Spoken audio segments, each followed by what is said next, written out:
Hallelujah, praise the lord. प्रभु की महिमा हो। आज हम सीखेंगे पुराने जीवन को छोड़ने के बारे में और नए जीवन की नई चाल चलने के लिए। जैसे हमने साल के शुरुआत से कहा कि पुरानी बातों को छोड़ के हमें आगे बढ़ना है, निशाने की ओर दौड़ना है, पीछे नहीं हटना।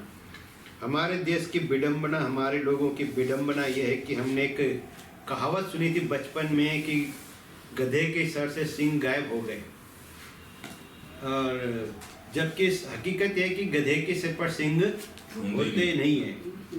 और हम कई बार मैं सोचता था कि ये मतलब क्या है इस बात का कि गधे के सिर से, जैसे गधे के सिर से सींग गायब हो गए। गधे पे सींग नहीं होते, कान होते उसके, तो सींग कैसे गायब हो गए। पर जब समय के साथ और हमने प्रभु में बढ़ना शुरू किया तो मैंने इस चीज़ को देखा कि संग गायब होने का मतलब सच्चाई, ईमानदारी लोगों के जीवन से गायब हो गई। हाँ, और इंसान गधे बन गए कि वो बस बोझा ढोए जा रहा है, बस उसको कमाना है, किसी भी तरह से उसको कमाना है, किसी भी तरह से उसको चाहिए, बस गधे की जिंदगी जी रहे। तब समझ में आया कि गधे के सर से सींग गायब हो गए। हम देखते हैं कि सच्चाई, ईमानदारी पूरी तरह से भारत देश में ढूंढ के भी नहीं मिलती है। सच ढूंढना है ना। मैं देख रहा था एक लड़के का बहुत जबरदस्त वो वीडियो बनाता है। उसने आईएएस ऑफिसर, जितने भी भ्रष्ट आईएएस ऑफिसर, उसकी लिस्ट बनाई हुई है। ये बोला ये अफसर बनते ही इसलिए है, पैसे कमाने के लिए। इनका मेन टारगेट है पैसा कमाना। इनका जब ये ऐसे लिखते हैं दहेज के ऊपर, तो इतने बढ़िया ऐसे लिखते हैं कि आदमी दहेज न ले, पर जब इनकी शादी होती है सबसे पहले मांगते हैं, तो ये इतना दहेज मांगते हैं कि अगला बंदा को घर गाड़ी सब बेचनी पड़ती है। तो हमने समझ गए कि गधे के सर पे सींग कैसे गायब हो गए। इसका मतलब उस पे सींग थे ही नहीं, तो ढूंढने कौन गया उसके सींगों को। गधे के सिर पर सींग ढूंढने भी फिर गधा ही गया होगा। जाहिर सी बात है कि जब उसके सींग ही नहीं है तो ढूंढेंगे कैसे। तो सच्चाई, ईमानदारी आज ढूंढने पे नहीं मिलती है। तो अगर हम किसी के जीवन में ये सोचें कि इसके जीवन में सच्चाई मिलेगी, ईमानदारी मिलेगी, विश्वास योग्यता मिलेगी, तो हम तो देखते हैं जब प्रभु के दासों के जीवन में नहीं है तो अन्य जाति से हम क्या कल्पना कर सकते हैं। आज हम सीखेंगे पुराने जीवन से छुटकारा कैसे पाए। पुराना जो हमारा लस्टफुल लाइफ है, पुराना जो हमारा ओल्डफुल सिनफुल नेचर है, उससे हम छुटकारा कैसे पाए। उन पुरानी बुरी आदतों से हम छुटकारा कैसे पाए। उस थॉट से, उन विचारों से हम कैसे छुटकारा पाए। इफिसियों 4 अध्याय जो हम लास्ट वीक भी हम इसके ऊपर हमने डिस्कस किया था, उसका 22 से 24 हम पढ़ेंगे।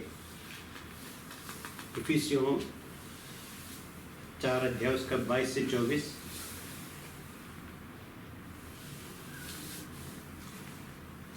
कि तुम पिछले चाल चलन के पुराने मनुष्य तत्व को, जो भरमाने वाली अभिलाषाओं के अनुसार भ्रष्ट होता जाता है, उतार डालो, और अपने मन के आत्मिक स्वभाव में नए बनते जाओ, और नए मनुष्य तत्व को पहन लो, जो परमेश्वर के अनुरूप सत्य की धार्मिकता और पवित्रता में सृजा गया है।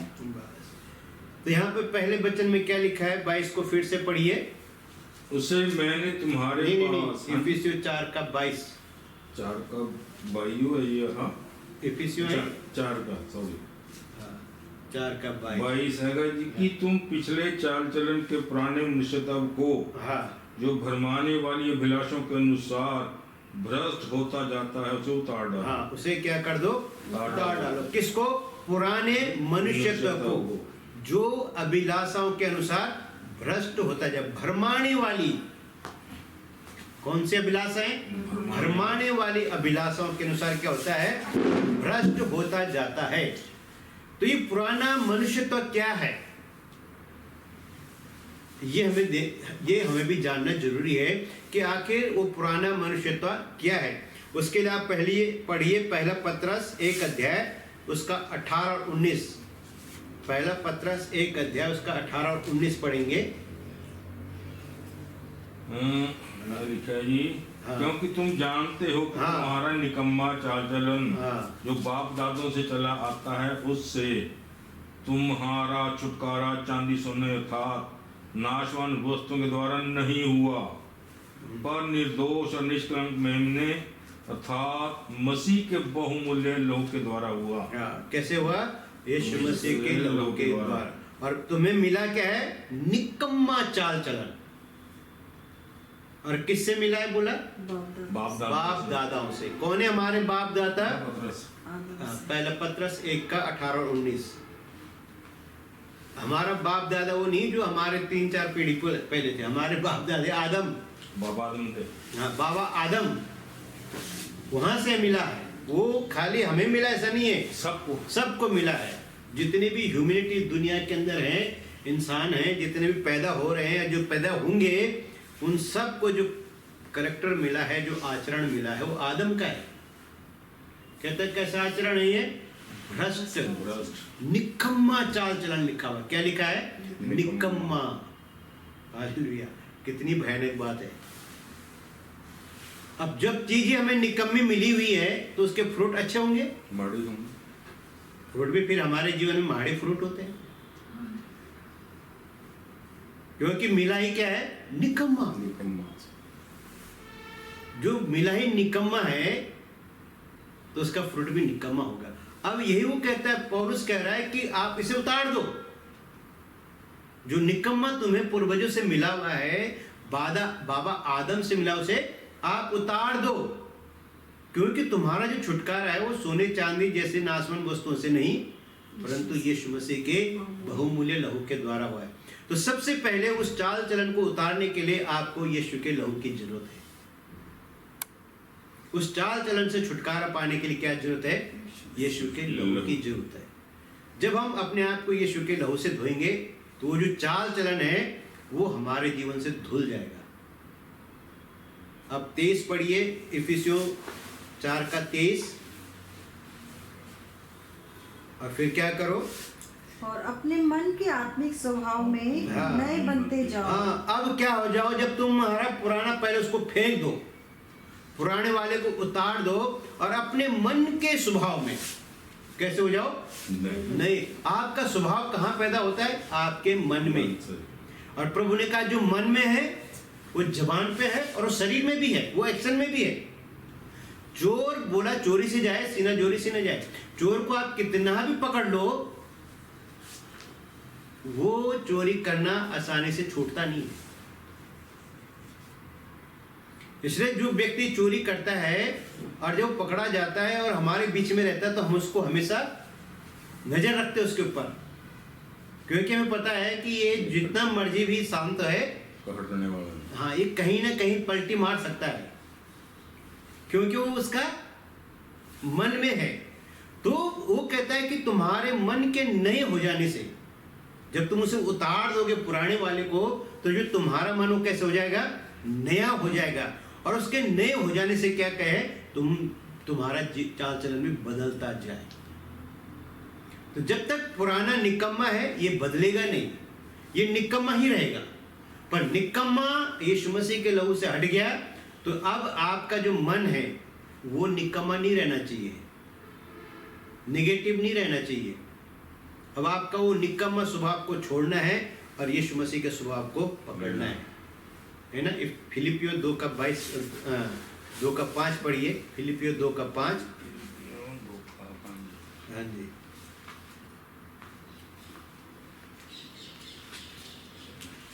यहाँ ऐसा लिखा है कि तुम्हारा भी वही स्वभाव हो जैसे मसीह यीशु का है। 2 की 5 जी। हाँ जी, और ये जैसा मसीह यीशु का स्वभाव था वैसा ही तुम्हारा भी स्वभाव हो। वैसे तुम्हारा भी हो। अब जो पुराना निकम्मा वाला हमें फेंकना है और हमें कौन सा स्वभाव लेना है? यीशु मसीह का। हमें भी वही स्वभाव को जीना है जो यीशु मसीह का स्वभाव था। इसलिए निकम्मा चाल चलन का फ्रूट निकम्मा है। और प्रभु ने कहा जब तुम मुझ में आओगे तो तुम खराब फल नहीं लोगे, तब हमारे अंदर अच्छा फल, प्रभु ने कहा अच्छा पेड़ अच्छा फल लाता है और बुरा पेड़ बुरा फल।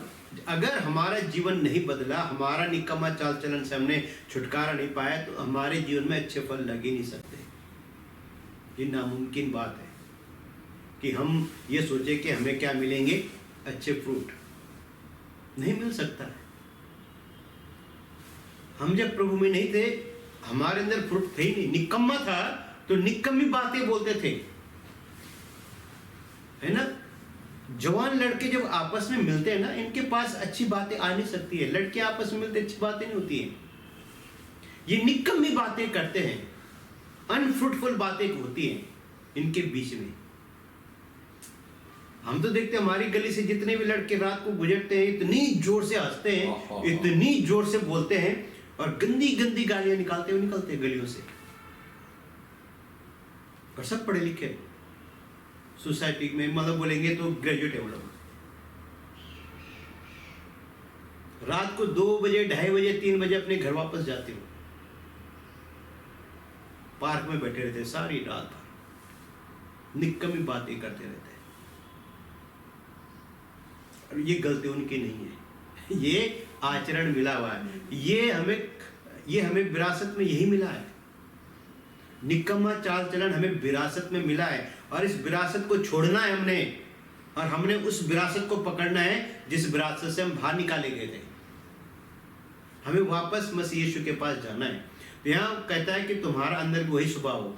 तुम्हारे मन के बदल जाने से, रिन्यू हो जाने से तुम्हारा स्वभाव भी बदलता जाना चाहिए। तुम्हारे मन के आत्मिक स्वभाव में तुम्हें भी बदलता जाना है। जैसे तुम्हारा मन नया होता है, तुम्हारा स्वभाव भी नया होता जाएगा। अगर हमारा मन रिन्यू नहीं हो रहा है, हमारा स्वभाव नहीं बदल सकता।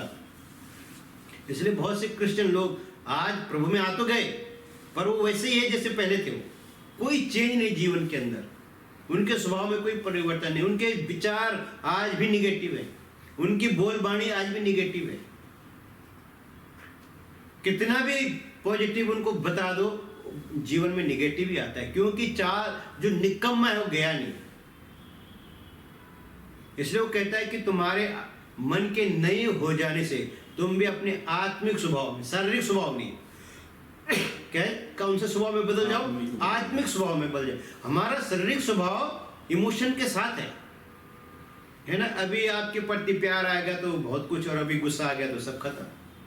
हमारा स्वभाव जो है ना, शरीर का स्वभाव, ये फैशन के साथ बदलता है। ये कपड़ों की तरह बदलते रहते हैं हम इसको, पर जो आत्मिक स्वभाव है ये इटर्नल है, ये निकम्मा नहीं है। शारीरिक स्वभाव हमेशा निकम्मा है, ये निठल्ला है, ये बदलता रहता है। ये थाली के बैंगन की तरह किधर भी पलट सकता है। अभी दोस्ती है तो अच्छा है, कल आपके साथ थोड़ी सी बोलबाणी होगी, बस विरोधी हो जाते हैं, एक दूसरे के विरुद्ध में बोलने लग जाते हैं। तो ये शारीरिक स्वभाव है। वो कहता मन के नहीं हो जाने से, जब तक मन नहीं होगा शरीर के अंदर भी वही बातें रहेंगी। गुरु ने कहा जो मन में हो जवान पे होगा, जो जवान में वो एक्शन में भी होगा। तो स्वभाव हमारा जो निकम्मा था वो बदलना है।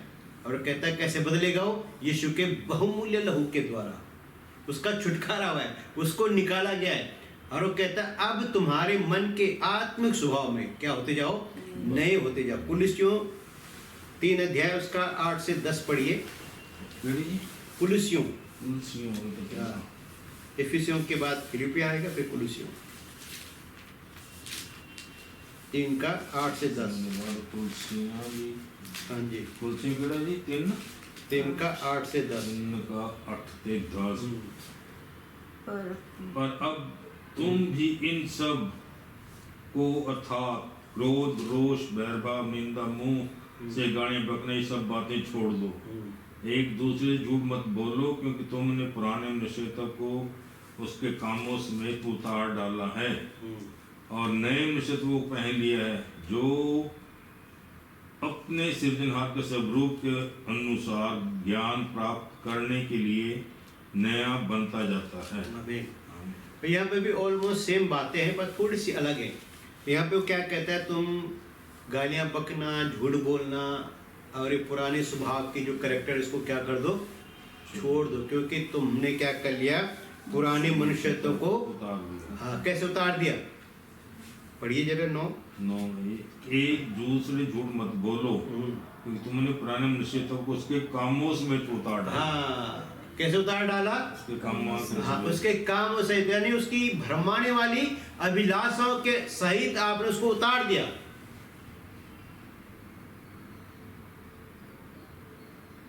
समझ गया बात। पहना क्या था हमने, निकम्मा जो पहना हुआ है उसको हमने उतार दिया, सच में उतार दिया। यीशु मसीह के द्वारा हम उसे उतार देते हैं। वो निकम्मे को कहता है उतार दिया है। इसलिए तुम वो पुराना जो शरीर का स्वभाव है, झूठ बोलना, गालियां बकना, क्रोध करना, ये सब करना छोड़ दो।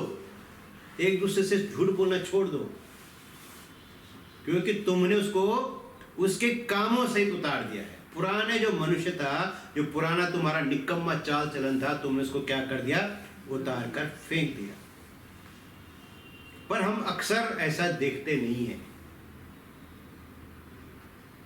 लोगों के जीवन में अक्सर हम वो निकम्मे को ही देख रहे हैं। निकम्मा जो आदम था उसी को देख रहे हैं, प्रथम आदम को देख रहे हैं, दूसरा आदम दिखता नहीं है। दूसरा आदम यानी यीशु मसीह दिखता नहीं, यीशु मसीह का स्वभाव दिखता नहीं। हम छोटी छोटी बातों में नाराज हो जाते हैं। उसने मुझे ऐसा बोल दिया, घमंड अहंकार जाता नहीं है। उसने मुझे ऐसे बोल दिया, उसने मुझे ये बोल दिया, उसने ऐसा कर दिया, उसने वैसा कर दिया। हम दूसरों पे नज़र रखे हुए हैं, हमने खुद पे नज़र रखनी छोड़ दी और हमें पता नहीं चला हमारे पाँव कौन से कीचड़ कौन से दलदल में चल रहे हैं। तो दूसरों के जीवन में ताक झांक करते करते हम उनके जीवन में ही घुस गए, यानी उसी निकम्मे में बने रहे। निकम्मे से बाहर आना है तो अपने अंदर ढूंढना पड़ेगा, वो उतारना फेंकना जरूरी है। जब तक वो नहीं जाएगा हम प्रभु के स्वभाव में, कैरेक्टर में नहीं बढ़ सकते। तो पुराना हमें छोड़ना ही पड़ेगा। पुराना बोला वो भरमाने वाली अभिलाषा के अनुसार भ्रष्ट होता जाता है, वो रिकवरी है ही नहीं वहां। निकम्मे के साथ कोई रिकवरी नहीं है। निकम्मे के साथ आपने और भ्रष्ट होना है। यहाँ बाइबल साफ कहती है कि वो निरंतर भ्रष्ट होता जा रहा है। कैसे हो रहा है वो? निरंतर भ्रष्ट। जैसे मैंने आपको पिछले हफ्ते क्या बताया कि पुराने जमाने में जो फिल्में थी उसमें हीरो था, विलेन था। आज की फिल्मों में ट्रेंड चेंज हो गया है। अभी इतना भ्रष्ट हो गया है कि गुंडे को हीरो करके बताया जा रहा है। अभी गुंडा क्या है?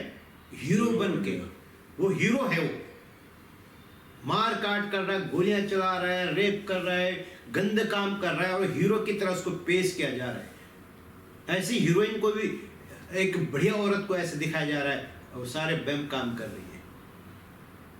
तो सारे क्या हो गया, सिस्टम बिल्कुल लगातार। वो ऐसा नहीं कि फिल्में बढ़िया थी, करप्शन वहां भी था, पर अभी जो करप्शन है वो हाई लेवल पर है। अभी उस रीच पे तो नहीं पहुंचा, पीक पे तो नहीं पहुंचा, पर अब ये दुनिया आ गई है कि लोग उन फिल्मों को देखने जा रहे हैं जिसमें so called hero as a villain दिखाया गया है और लोग उस गुंडे के लिए ताली बजा रहे हैं। वो किस आदमी को प्रमोट कर रहे हैं, किस स्वभाव को प्रमोट कर रहे हैं? वायलेंस को प्रमोट कर रहे हैं। फिर बच्चा वहां से फिल्म देख के आएगा तो वायलेंस ही होगा, वायलेंट ही बनेगा। अच्छे फ्रूट की तो हम उससे उम्मीद रख नहीं सकते। जब तक यीशु के लहू से जो नहाया नहीं है उसके जीवन में आप फ्रूट नहीं देख सकते। तो निकम्मा वो कहता है तुमने ये सब गंद छोड़ दो, झूठ बोलना छोड़ दो, गालियां देना छोड़ दो, क्रोध करना छोड़ दो, क्योंकि ये क्या है, तुमने उस मनुष्य को, पुराने वाले को उसके कामों से क्या कर दिया, उतार दिया, है ना। अब इफिसियों में वापस आएंगे, उसका 24 वचन पढ़ेंगे।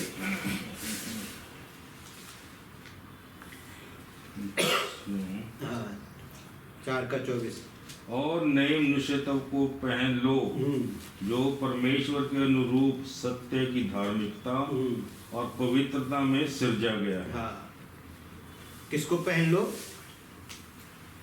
धार्मिकता, नए मनुष्यत्व को पवित्रता में सिरजा पहन लो। क्यों पहन लो? जो किसमें सिरजा गया है? परमेश्वर की सत्य की धार्मिकता और पवित्रता में सिरजा गया है। पुराना किसमें सिरजा गया था? निकम्मेपन में। निकम्मे चाल चलन के साथ वो सृजन होता है उसका। अब यहाँ कहता है तुम नए को पहन लो जो परमेश्वर की सच्चाई में, धार्मिकता में और पवित्रता में सृजा गया है। अब आपके जीवन का जो करैक्टर है, जो मसीह यीशु का था, सच्चाई, धार्मिकता और पवित्रता, आपको इसमें जीना है। नया मनुष्यता का करैक्टर ये है, सच्चाई चलना, सच्चाई बोलना, सच्चाई में ही जीना, सच्चाई में ही मरना, प्रभु की धार्मिकता में चलना, अपनी धार्मिकता को स्थापित नहीं करना कि ये जगह जगह प्रचार करते रहना कि मैं बेस्ट हूँ, मैं बहुत अच्छा हूँ, मैं बहुत अच्छा हूँ। ये शो करने की जरूरत नहीं। प्रभु आप ही तुम्हें प्रकट करके, प्रभु एक दिन आप ही तुम्हें रिवॉर्ड देगा इस बात का। तो हम पुराना क्या है, निकम्मा, भ्रष्ट, जहाँ गालियाँ हैं, ग्लोज हैं, जहाँ लोग आपस में यार मित्र, दोस्त मित्र भी माँ बहन की गालियों के साथ वेलकम, गुड मॉर्निंग करते हैं। मैं जानता हूँ जब हम प्रभु में नहीं थे, गाली तो मैं तब भी नहीं देता था इतनी, पर हमारे कंपनी में जब हम जाते थे सुबह तो जितने वर्कर आते थे वो माँ बहन उनके मुँह पे होती थी, है ना। एक पंडित था, एक लड़का, पंजाबी लड़का, उसने मुझे एक दिन ऐसा संबोधन किया तो मैंने उसको उसी की भाषा में जवाब दिया, गाली बिना गाली दिए, और मैंने कहा सोच विचार के देख तू बोल क्या रहा है, और इस पे सोच विचार कर और कल मुझे बताना। अगर तूने सोच विचार करके आएगा तो कल तू मुझे बताएगा कि जो तूने कल मुझे बोला वो क्या था। मैं कहा मैं तुझे रिस्पॉन्स नहीं करूँगा। फिर जब वो अगले दिन सोच विचार करके आया तो उसने माफ़ी मांगी। कहता है एक्चुअल में गाली हम अपने आप को ही देते हैं, हम अपनी माँ बहन को रिस्पेक्ट ही नहीं करते, इसलिए हम ही बोलते हैं। वो चाल चलन क्या है, निकम्मा। वो निकम्मा है, इसलिए वो निकम्मा ही प्रोड्यूस करेगा। अभी वो बोलता है कि इस स्वभाव में आओ, नई मनुष्यता को जो तुमने पहना है, इसका कैरेक्टर क्या है, पवित्रता है। इसकी चरित्र क्या है, पवित्रता। ये पवित्रता में ही सृजा गया है, इसके अंदर गंध रह ही नहीं सकता, निकम्मा इसके अंदर रह नहीं सकता। तो प्रभु ने क्या कहा, दाखरस कहाँ रहेगा, हाँ, नए और पुराने का कोई मेल नहीं। प्रभु ने कहा पुराने कपड़े पे नए कपड़े का पैबंद कोई नहीं लगाता, नया पुराना साथ नहीं रह सकता। नई मस्क नया दाखरस, पुरानी मस्क नया दाखरस दोनों बर्बाद, पुराना कपड़े पे नए कपड़े का पैबंद दोनों बर्बाद। तो पुराने के साथ नया मनुष्यता जी ही नहीं सकता। वो टोटल करप्ट है, टोटल भ्रष्ट है, अपवित्र है, पाप अधर्म से भरा हुआ है, व्यभिचार से भरा हुआ है। और यहाँ पवित्रता है, सच्चाई है, और यहाँ परमेश्वर की धार्मिकता में जीता है। ये धर्म के काम करके नहीं इसको धार्मिकता मिली, प्रभु पे विश्वास करके धार्मिकता मिली है। तो यहाँ हमने अपनी धार्मिकता में नहीं, प्रभु की धार्मिकता में मिलती है। और जब परमेश्वर की धार्मिकता आपको मिलती है तब आप उसकी धार्मिकता में चलते हो। अब कुलुस्सियों 3:10 पढ़िए, 10। हाँ जी। और नए मनुष्यत्व को पहन लिया है, हाँ, जो अपने सृजनहार के स्वरूप के अनुसार ज्ञान प्राप्त करने के लिए नया बनता जाता है। किसका ज्ञान प्राप्त करने के लिए, अपने सृजनहार का, परमेश्वर। हाँ। तो पुराना रहते हुए आप परमेश्वर का ज्ञान प्राप्त नहीं कर सकते। फिर से पढ़िए इसको।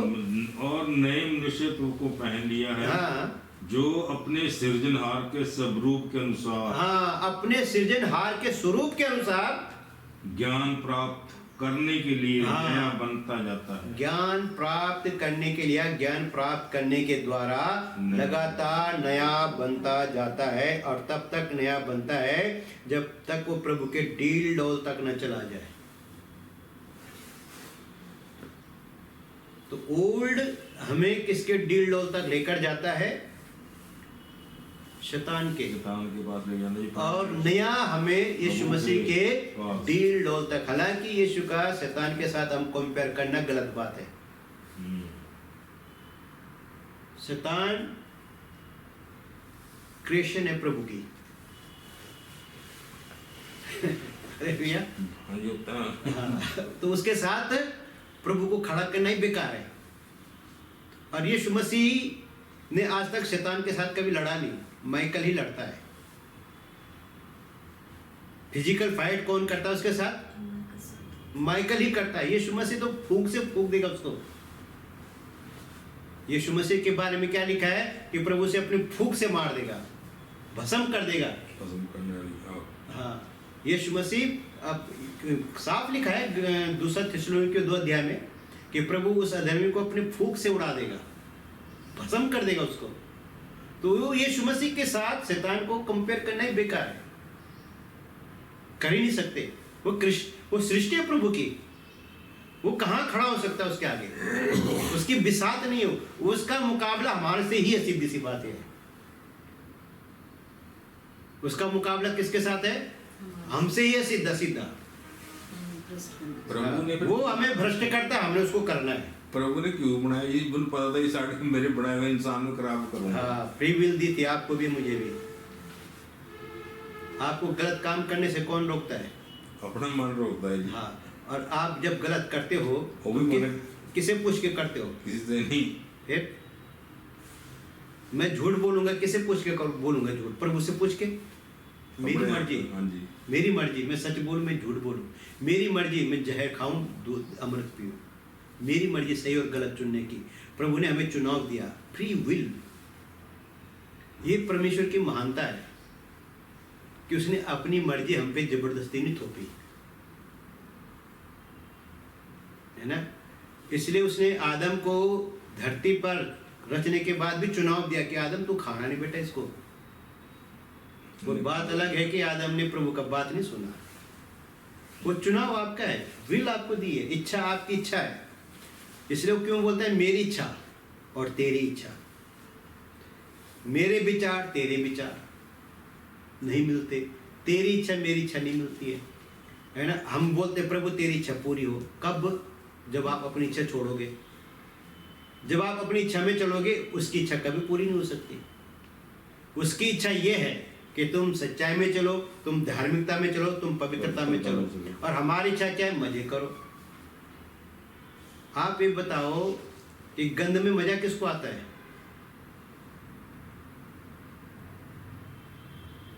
सुअर को। सुअर को क्या मजा आता है? गंध में। इंसान भी सुअर ही है, इसलिए उसको बोला ना सुअर कुत्ता।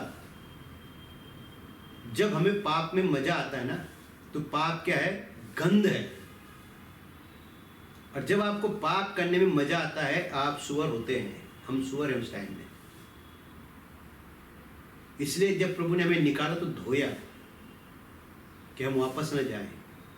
अक्सर लोग यीशु मसीह के लहू से धुलने के बाद फिर वहीं चले जाते हैं गंध में लौटने के लिए, इसलिए उनको सुअर बोला प्रभु। पाप में मजा आता है, पवित्रता में, सच्चाई में और धार्मिकता में बहुत कठिन जीवन होता है। इसमें मजा का जिंदगी है ही नहीं। यहाँ पे शारीरिक डिजायर चलती नहीं। तो पुराना आदम को शुरू से लेकर उसने मजे किए और उसकी मजे की सजा भी ली। उस मजे की सजा नरकून है। और जिसे आप कष्ट कहते हो, यही जीवन है। जिसे आप क्या कहते हो? कष्ट, कि हमारा जीवन बड़े दुखों में बीता। आप धन्य हैं। आप जिसका जीवन मजे में बीता ना, वो धनी लाजरस क्या था, उस धनी की तरह पीड़ा में जाएगा। और जिस लाजरस ने जिंदगी भर कष्ट भोगा, वो स्वर्ग गया, अब्राहम की गोद में बिठाया। उसको लेने के लिए स्वर्गदूत आया और उस अमीर आदमी को लेने के लिए यमराज आया, सूल लेकर आया। यमराज के हाथ में सूल होता है। तभी तो कहता है, हे मृत्यु तेरा दंड कहाँ, डंक कहाँ? मृत्यु का डंक उसको लगेगा जो धार्मिकता में नहीं जीता, प्रभु की पवित्रता में नहीं जीता, जो सच्चाई में नहीं जीता। मृत्यु का डंक उसे, मृत्यु की पीड़ा उसे ही होगी। लिखा, हे मृत्यु तेरी पीड़ा कहाँ? मृत्यु की पीड़ा उस व्यक्ति को होती है जो प्रभु में नहीं है। क्योंकि जो प्रभु में है, उसे लेने के लिए मृत्यु की पीड़ा नहीं आती है, जीवन लेकर जाता है उसको। मृत्यु की पीड़ा उसको होगी जो प्रभु में नहीं है। तो जब आप निकम्मे जीवन में जिएंगे तो वहां मृत्यु की पीड़ा है। जब आप मसीह यीशु में जीते हैं, यहां दुखों के साथ जीना पड़ता है।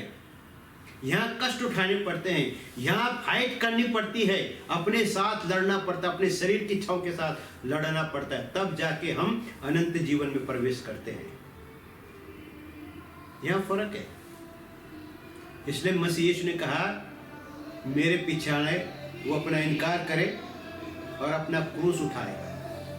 अगर आप अपना क्रूस नहीं उठाते, उसके पीछे नहीं चलते, वो कहता तुम मेरे योग्य नहीं हो।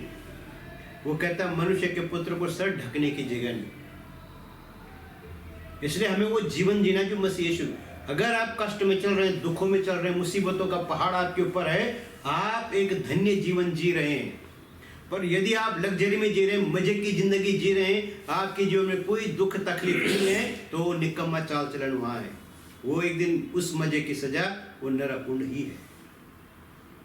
बाइबल में यीशु मसीह ने साफ कहा, वो लाजरस जिसके सिर पे पूरे बॉडी पे फोड़े फुंसियां थी, कुत्ते उसको चाटते थे, वो जिंदगी भर रोता रहा, जिंदगी भर तकलीफ में था वो, पर उसका एंड जबरदस्त था। वो अब्राहम की गोद में जब बैठा था तब वो कीड़े मकोड़ों के साथ नहीं था, तब वो ऐश्वर्य में था, वो स्प्लेंडर में था, वो ग्लोरी में था। कीड़े मकोड़ों के साथ कौन था? धनी। वो धनी आदमी। वो कीड़े मकोड़े भी इसको लगे थे, वो उसको नीचे जाके लगे, और वो इसको तो टेम्परेरी थे और उसको परमानेंट रहेंगे, फॉर एवर एंड एवर। तो चॉइस हमारी है कि जीना निकम्मे में है या इसमें जीना है। पुराने को छोड़ना नहीं छोड़ोगे तो कीड़े रहेंगे और उसे खाएंगे, कीड़ा आखिर तक खाएंगे। वहां लिखा है उसका कीड़ा मरेगा नहीं। मरकुस में प्रभु साहब कहता है कि उनका कीड़ा कभी नहीं मरेगा, वो अनंत तक खाता रहेगा। तो यहां प्रभु के साथ दुख उठाना अच्छा है। यहां प्रभु के साथ दाऊद कहता है कि दुष्टों के खेमे में रहने से अच्छा है मैं यहोवा के भवन में रहूं, उनके साथ लूट बांटने से अच्छा है कि मैं रूखी सूखी खाऊं। तो ओल्ड टेस्टमेंट में भी यही बात थी। दाऊद ने नहीं खाया उनके साथ, दाऊद ने रूखा सूखा खाना पसंद किया, दाऊद ने जमीन में सोना पसंद किया, दाऊद ने कष्ट का जिंदगी बिताना पसंद किया। राजा बन के कौन सा सुख मिला उसको? 4 दिन सुख बिताने की कोशिश में बादशाह के साथ व्यभिचार कर बैठा और जिंदगी भर का लॉस कर गया। और सुलेमान जिंदगी भर लास्ट में कहता सब बेकारी था। सारी लग्जरी यूज करने के बाद सुलेमान एंड में क्या आके बोलता है? सब व्यर्थ था। कहता अच्छा है कि हम प्रभु का भय माने और उसके साथ जिए, वो बेस्ट है। तो दुनिया में मजा आता है, प्रभु के साथ बिल्कुल भी नहीं आता। प्रभु के साथ आनंद आता है, प्रभु के साथ दुख उठाने में आनंद आता है। पौलुस और यूहन्ना मार खा के बोला आनंद किया उन्होंने। जो प्रभु के दीवाने हैं वो अपनी जान दे देते हैं और आनंद के साथ देते हैं, खुशी के साथ कहते हैं मार दो, हमें कोई दिक्कत नहीं। जो संसार के लोग हैं वो अपने आप को बचाने की कोशिश करते हैं। इसलिए यीशु ने कहा जो अपने आप को बचाएगा वो खोएगा और जो खोएगा वो बचाएगा। तो नए को पहनना जरूरी है। जब हम नए को पहनेंगे तो हम नई जगह जाएंगे, पुराने को पहनेंगे तो कीड़े खाएंगे। वहाँ कीड़ों के साथ है। रोमियो 6:4 पढ़िए, 6:4।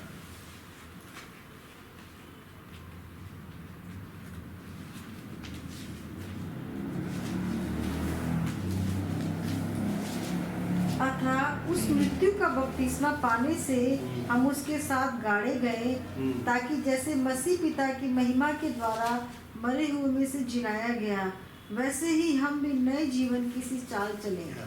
बपतिस्मा में उसके साथ गाड़े गए और उसके साथ जिलाए गए।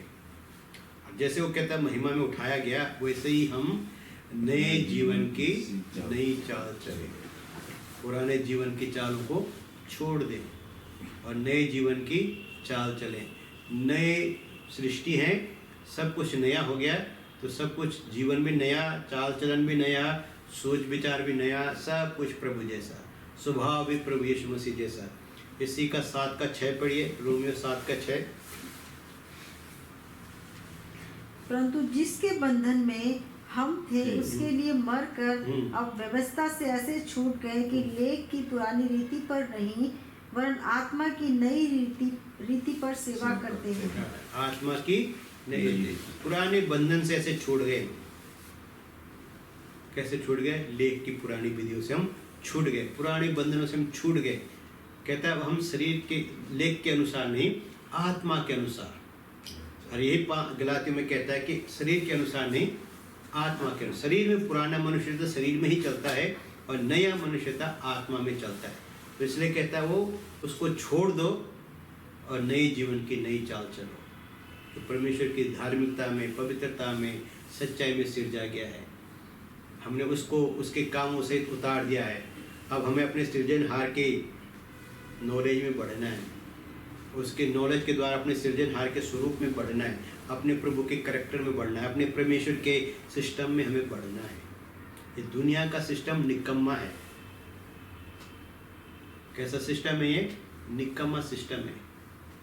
और इस निकम्मे का जो सबसे खतरनाक पॉइंट है वो है स्वार्थीपन। यहाँ हर मनुष्य अपने लिए जीता है। किसके लिए जीता है? अपने लिए। धर्म के काम अपने लिए ही करता है, दूसरों के लिए नहीं। उसके धर्म के काम भी दिखाने के होते हैं। वो कुछ भी करता है, उसका ढिंढोरा पीटता है, उसको लिखवा देता है। चर्च में पक्का देगा, मंदिर में पक्का देगा, लिख देगा नाम, सफेद रंग का देगा। बिना नाम के उसके दान भी नहीं है। सब कुछ दिखाने के लिए।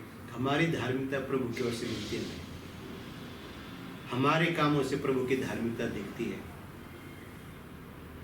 रोमियो 12:2 पढ़ेंगे।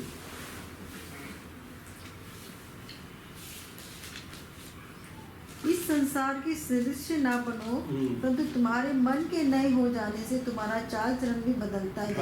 तुम्हारे मन इस संसार के सदृश ना बनो, परंतु तुम्हारे मन के बदल जाने से तुम्हारा चाल चलन भी बदलता जाए। तुम्हारा चाल चलन भी मसीह यीशु की तरह बनता चला जाए और तुम्हारा जो चरित्र है वो प्रभु में बढ़ता जाए। तुम उसमें ग्रो करते जाओ, तुम उसमें आगे बढ़ते जाओ। क्योंकि गलातियों 2:22-18-20 पढ़ेंगे। हाँ, उसका 18-20।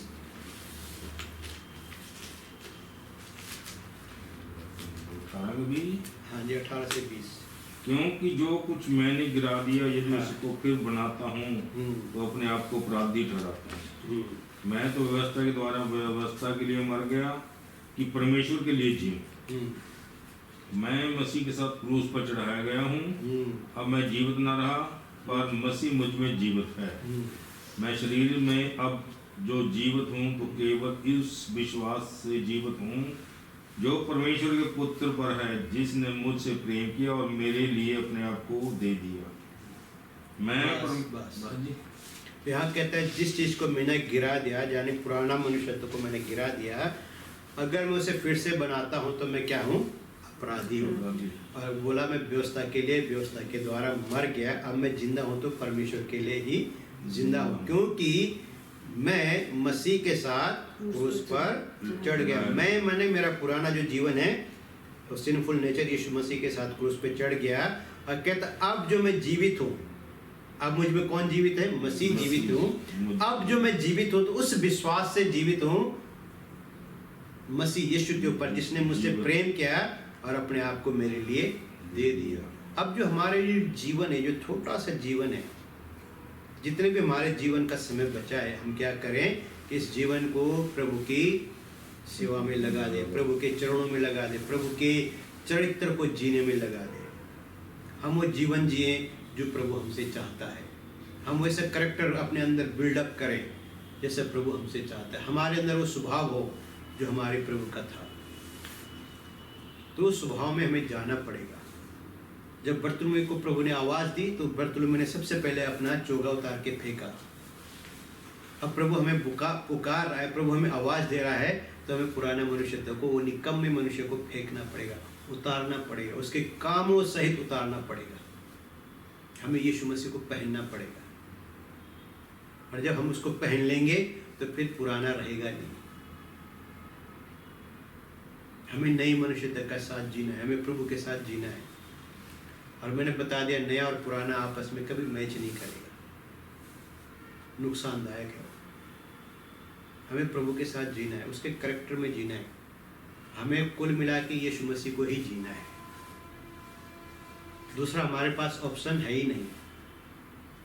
दुनिया क्या करती है, दुनिया के साथ हमारा कोई कनेक्शन ही नहीं है, वो उनका हिसाब है। वो कहता तुम उनके सिदरे से बनो ही मत। मन के नए हो जाने से तुम्हारा चाल चलन भी नया, मन नया नहीं होता चाल चलन भी नया नहीं होगा। तो इसलिए मन का भी बदलना जरूरी है। मन बदलेगा, सोच विचार बदलेंगे, सोच विचार बदलेगा, आपका जीवन बदलेगा। वो हमारे कामों में भी दिखता है, हमारी पॉजिटिविटी हमारे कामों में दिखती है। इसलिए हमें उस छोड़ना पड़ेगा पुराना वाला, वो जो हमें विरासत मिली है आदम से, वो छोड़नी पड़ेगी। जो हमें पूर्वजों की विरासत मिली वो छोड़नी पड़ेगी, क्योंकि अब हम मसीह यीशु की विरासत में हैं और उसकी विरासत अब हमारी विरासत है। क्यों कहा कि हम उसके साथ क्या है, संगी वारिस है। अभी हमारी वारसात कहाँ है, मसीह के साथ। हम किसके वारिस हैं, परमेश्वर के वारिस हैं, मसीह के संगी वारिस हैं। तो हमें विरासत में अब वो चाहिए जो प्रभु का है। जो आदम का है वो विरासत छोड़नी पड़ेगी, उस विरासत को छोड़ना पड़ेगा और प्रभु की विरासत में एंटर करना पड़ेगा, प्रभु की विरासत को लेना पड़ेगा। आदम की विरासत खतरनाक है। उस विरासत में एक पुराने व्यक्ति ने मुझे कभी कहा था बचपन में कि जड़ जोरों और जमीन की वजह से मर्डर्स होते हैं, रगड़े और झगड़े होते हैं। और वो सच है, वो बाइबल में भी है। जड़ मने संतान, जोरू मने औरत, पत्नी, और जमीन मतलब प्रॉपर्टी। आज देखो प्रॉपर्टी के पीछे खून खराबा। भारत में जितने भी युद्ध हुए पत्नी के पीछे हुए, खून खराबा। अधिकतर दुनिया के अंदर लेडीज की वजह से खून खराबा हुआ और संतान की वजह से खून खराब हुआ। तो आज भी यही है, पुराना है इसलिए खून खराब है, नए में खून बहाया गया है कि खून खराब दोबारा ना हो। तो जब हम प्रभु में आते हैं हम छोड़ देते हैं, चलो कोई बात नहीं, आप रखो जी, नहीं आप ही रख लो, कोई बात नहीं, हम यहाँ छोड़ देते हैं। और यहाँ जब हम नए टेस्टामेंट के प्रेरितों के काम हम साफ देखते हैं कि उन्होंने जिसे वो अपना समझते सब बेच दिया और कहाँ रख दिया, हाँ, प्रेरितों के चरणों में प्रभु को समर्पित कर दिया। हालांकि आज ये कठिन काम है, क्योंकि आज ऐसे दास नहीं है कि जो उनके चरणों में रखा गया था उसको वो लोगों को उनकी आवश्यकता अनुसार बांट सके। हाँ, तो वो मुश्किल है। वो फिर अपने चूल्हे तक फिक्स हो जाता है। हाँ, तो इसलिए हमें क्या करना है, वो क्या करते कैसा करते हमें नहीं करना। हमें वो जीवन जीना है जो यहाँ हमें सिखाया गया है, जो हमें प्रभु ने सिखाया। अब हम प्रार्थना करें।